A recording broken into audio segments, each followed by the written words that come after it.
Ketua Umum Partai Solidaritas Indonesia atau PSI, Kaisang Pangarep, resmi melantik Ade Anggara sebagai Ketua DPD PSI Kota Prabu Muli dalam rapat koordinasi wilayah PSI Sumatera Selatan di Palembang. Dengan pelantikan ini, PSI Kota Prabu Muli diharapkan semakin solid dan mampu memperkuat peran partai di tengah masyarakat. Pimpinan Pusat Partai Solidaritas Indonesia, saya melantik saudara-saudara sekalian sebagai Dewan Pimpinan Wilayah. Ketua Umum PSI Kaisang Pangarep secara resmi melantik Ade Anggara sebagai Ketua DPD PSI Kota Prabu Muli. Pelantikan tersebut dilaksanakan dalam agenda rapat koordinasi wilayah atau Rakorwil PSI Sumatera Selatan yang berlangsung di Kota Palembang. Kehadiran kader PSI Kota Prabu Muli menjadi salah satu sorotan dalam kegiatan tersebut. Tidak kurang dari 800 kader turut hadir dan memeriahkan Rakorwil PSI Sumatera Selatan sebagai bentuk dukungan terhadap konsolidasi partai di tingkat daerah.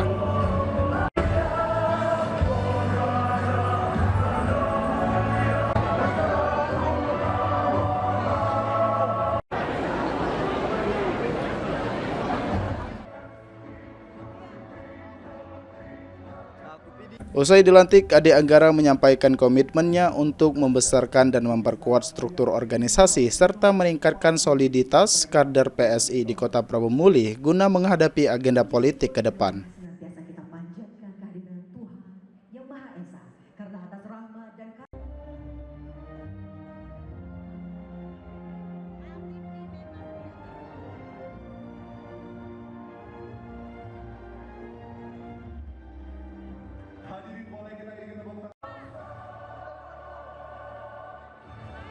Baru tadi kita dilantik, terus kita dilantik tadi tugas kita membentuk sampai ke DPRD, tapi kita sudah selesai duluan untuk Prabu Muli. Benar, Pak Bendara?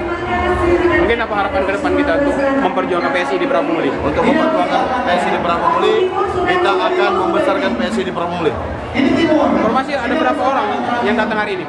Dari Prabu Muli 800 paling lebih-lebih lah. Jadi kita kader terbanyak untuk Rakorwil ini, kader terbanyak dari Kota Prabu Muli. Ya, kita paling terbanyak. Dengan pelantikan ini, PSI Kota Prabu Muli diharapkan semakin solid dan mampu memperkuat peran partai di tengah masyarakat. Untuk seluruh kader PSI se-Sumatera Selatan, mana semangatnya, beri tepuk tangan yang meriah. Anggi Perkasa, PAL TV.